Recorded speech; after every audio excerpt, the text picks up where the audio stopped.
السلام عليكم ورحمه الله وبركاته. احنا ناس في الدنيا، ازيكم عاملين ايه؟ اهلا بيكم في فيديو جديد. وطبعا زي ما انت عارف او انت لسه ما عرفتش ان في 3 حاجات لازم تعملهم: اللايك والشير والاشتراك في القناه، وطبعا فعل الجرس بتاعتها عشان يوصل لك كل جديد ان شاء الله انا انزله. في الشانل بتاعتنا او في القناه بتاعتنا بنتكلم عن السمارت ووتش عامه بكل خباياها وحواريها وكل حاجه عنها، بالنسبه للسعر، بالنسبه للامكانيات، بالنسبه للاسعار، بالنسبه مثلا للي انت عايز مثلا حاجه فيها صور، حاجه فيها مثلا مسجل، فيها شغل من الشغل ده، حاجه في الحنين، حاجه في العالي، فكل ده متاح عندنا في الشانل بتاعتنا. انت ممكن تقلب كده وهتلاقي اللي انت عايزه. في فيديونا النهارده هنتكلم بقى عن مقارنه كده بين ساعتين انا شايف ان هم احسن ساعتين في السوق انت ممكن تفكر تشتريهم، والمقارنه دي هتكون بين HK9 II وبين الهالو 3 بلس. طب انا اللي عملت مقارنه بين الاثنين دول عشان انا شايف تقريبا انا استخدمت ممكن ال HK9 دي استخدمتها فلقيت ان هي بصراحه احدث حاجه او اعلى حاجه انا ممكن اشوفها، بس نزل طبعا الهالو 3 دي والهالو 9 والحاجات دي بقت اعلى منها بشويه. فاحنا بس هنشوف النهارده ايه الفرق اللي بينهم. ما تنساش تصلي على النبي وتعمل لايك لو ما عملتش. اول حاجه نتكلم عنها هي شكل العلبه من بره.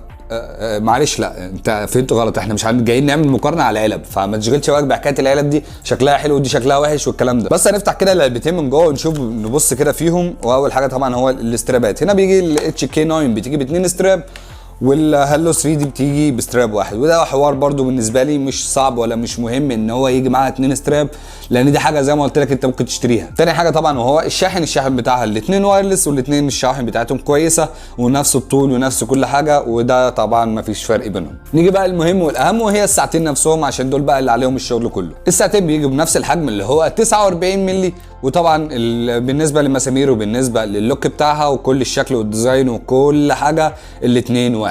وطبعا بالنسبه للشاشه الاثنين سوبر اموليد، والاثنين الجوده بتاعتهم كويسه جدا بالنسبه للالوان وبالنسبه لحكايه البكسله. نتكلم على حاجه من بره كده وهو الابلكيشن اللي بيشغل الساعتين دول. بالنسبه للاتش كي فالابلكيشن اللي بيشغل الحاجه بتاعتها هو طبعا الوير فيت برو، وده برنامج احنا عملنا عنه كتير جدا فيديوهات. يعني بص زي ما انت عاوز بالشانل بتاعتنا هسيبه لك في الاي اللي هنا او الاي اللي هنا. وبالنسبه للهالو 3 بلس فهو البرنامج بتاعها بيكون اسمه كيو اي فيت برو او كيو فيت برو زي ما يجي بقى، عشان انا لحد دلوقتي مش عارف انطق اسمه. الاثنين بصراحه بيديك شويه امكانيات جامده جدا بالنسبه للابلكيشن نفسه. الشغل اللي فيه ان انت لو عايز تحط مثلا صورتك خلفيه، عايز تسجل صوت، عايز تعمل حاجه، فكل ده في نفس البرنامج. نيجي نتكلم بالنسبه للمساحه اللي موجوده فيها. بالنسبه للاتش كي 9 فالمساحه بتاعتها بتكون 2 جيجا، وطبعا الهالو 3 بتكون 4 جيجا الضعف بتاعها. وطبعا هنا في حاجه احنا ممكن نتكلم عنها، ان هي يعني الهالو 3 ممكن تفوز عنها بحاجه واحده بس وهو الاستوديو، ان هي فيها معرض يعني تصوير، ان انت ممكن تلاقي الصور بتاعتك تفتحها على السمارت ووتش عادي. اما بالنسبه لحكايه المايك فالاثنين فيهم المايك بتاعهم شغال، والاثنين بيسجلوا صوت، انت ممكن تسجل الصوت اللي انت عايزه، الاثنين عليهم اغاني بيشغلوا اغاني.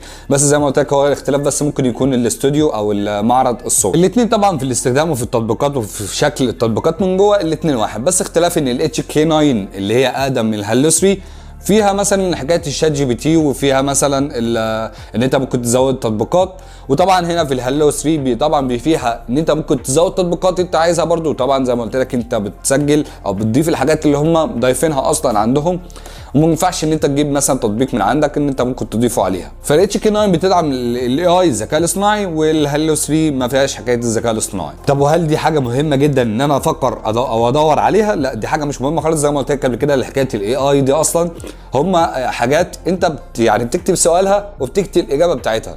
انت بس عايز اي حاجه سريعه او حاجه ترد عليك بسرعه فيها، فانت بتكتب السؤال وبتكتب له الرد بس. او انت بيكون اصلا فيها شويه اسئله كده متسجله بالنسبه للنت يعني او لجوجل، فهو بيضيفهم لك على السمارت ووتش بتاعتك. نيجي طبعا لحكايه بقى البطاريات بتاعتهم قريبه من بعض، بس طبعا الهالو 3 هم مزودين حكايه البطاريه شويه. بطاريتها قعدت معايا اكتر مثلا يومين ولا حاجه من الاتش كي 9. نيجي لاخر حاجه وهو السعر. طبعا السعر هو اللي هيفصل بيننا وبين الكلام اللي احنا قلناه كله، هو السعر معاك بقى في الاتش كي 9 بيكون 1400، وطبعا في الهالو 3 هي جديده فممكن تكون على حدود 1500 1550. ده طبعا على حسب المكان اللي هتشتري منه او حسب الموقع اللي هتشتري منه. وطبعا الموقع بتاعنا موجود عندك تحت في الديسكربشن، انا هسيب لك اللينك بتاعه. ممكن تروح وتدور على اي سمارت ووتش ثانيه بالنسبه مثلا للميداليات، بالنسبه للساعات العاديه، بالنسبه للمجات الحراريه، الهدايا، الفضه، كل ده متاح عندك. نيجي بقى لحكايه الميه دي، وانا سايبها في الاخر كده عشان نتكلم عنها. حكايه ان هي ضد الميه ولا لا. الاثنين عامه ووتر بروف، يعني الاثنين ضد الميه وبيشتغلوا معاك 100 مفيش مشكله. بس انا عندي حته كده صغيره اقولها لك نصيحه. الراجل ساعتها دي للسنين، فانا بكلمك ان انا لو عندي ساعه عاديه عقارب هم مجونينها ومقفلينها كويس جدا، بنصح برضو الزبون ان هو ما يحطهاش في الميه او ما يستخدمهاش في الميه السخنه. ليه بقى؟ يعني انا بستخدم كده او بقول له كده ليه؟ حكايه الميه اصلا انت عارف الميه فيها شويه ترسبات وتراب ومعادن وحاجات من الحاجات دي، فاصلا الساعه بتاعتك مش هتكمل فتره طويله وهتبوظ او شكلها هيبوظ، ومثلا المداخل بين الجوانات بتلم رواسب كده وحاجات بيضه، فده كل ده هيبوظ لك شكل الساعه. انا ساعتي اصلا ضد الميه وبقلعها وانا بتوضى، ما بالك بقى ناس بقى بتخش بقى تستحمى بيها، وفي اللي بيحطها في الميه يومين ثلاثه عشان يشوفها هي ضد الميه ولا لا، والشخص ده انا لو شفته هسلم عليه على طول. فانا بنصح دايما حكايه ضد الميه دي هي ضد الميه، غسلت ايدك اتوضيت بيها مفيش مشكله في الكلام ده، بس طبعا حكايه الميه السخنه وحكايه زي ما قلت لك ان هي الميه ممكن تبوظ شويه مداخل فيها. وطبعا لو وصلت لحد هنا فانت اكيد كده هتوصل تعمل لنا لايك تحت وتعمل اشتراك في القناه، وطبعا لو ما اشتركتش في القناه. وطبعا لو انت عايز تعرف بقى بالنسبه للابلكيشن ده والابلكيشن بتاع الساعه الهيلو 3 بلس، فانا طبعا سايبهم لك في الشانل عندنا، او ان انت ممكن تدور عليهم عندنا في القناه هتلاقي ان شاء الله الفيديو بتاعهم. واستنوني فيديوهات جايه كتير ان شاء الله، وزي لكم دايما فكروها صح.